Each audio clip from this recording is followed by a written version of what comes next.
Quran Quran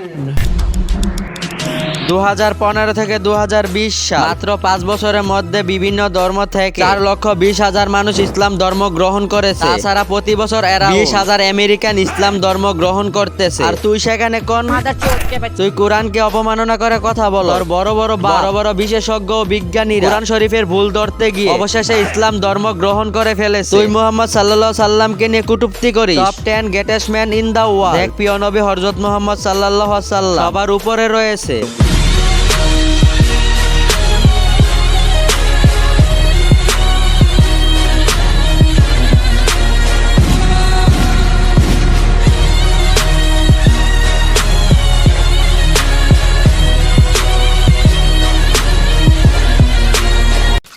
WhatsApp brother, this is Siam and welcome back to Siam JR এর এলাকা। ভিডিওটা দিতে আসলে অনেক দেরি হয়ে গেছে, যার জন্য আমি সরি। আজকে আমি চেষ্টা করব এই বিএনসিডি রে দিতে মন মতো বোরিং। তোমরা জাস্ট এই ভিডিওতে 100টা লাইক করে দিও।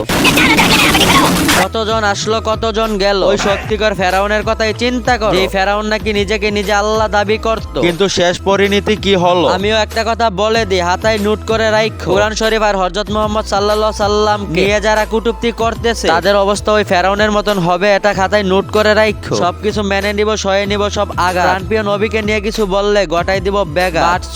কথাটা বলতে লজ্জা লাগলেও সত্য। আমরা আজকের মুসলমান শুধু নামের মুসলমান, কাজের মুসলমান তো তারা ছিল যারা কিনা ধর্মের জন্য যুদ্ধে নেমেছিল, যারা ধর্মের জন্য প্রাণ দিয়েছিল, যারা যুদ্ধের ময়দানে আল্লাহু আকবার বলে একাই হাজারো ইহুদিদের দেহ থেকে কেল্লাটা কেটে নিয়েছিল।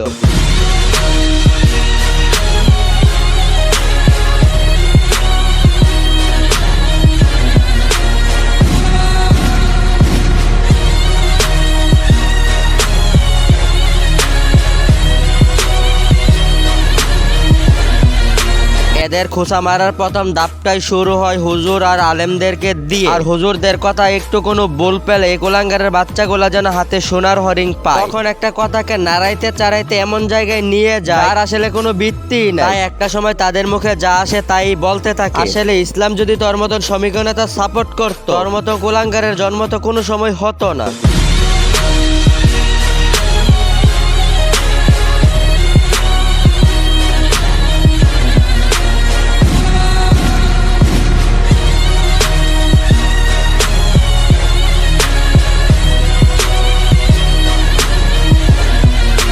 চলো এবারে বিকেসিডির ভিডিওর কমেন্ট বক্স গুলা চেক করা যায়। দার্জালকে দেখি নাই, তবে দার্জালের হালাতো ভাইকে দেখলাম। আল্লাহ এই নাস্তিককে পৃথিবীর বুক থেকে চিরতরে বিদায় দিই। আরো অনেক বাজে কমেন্ট যা আমি পড়তে পারতেছি না।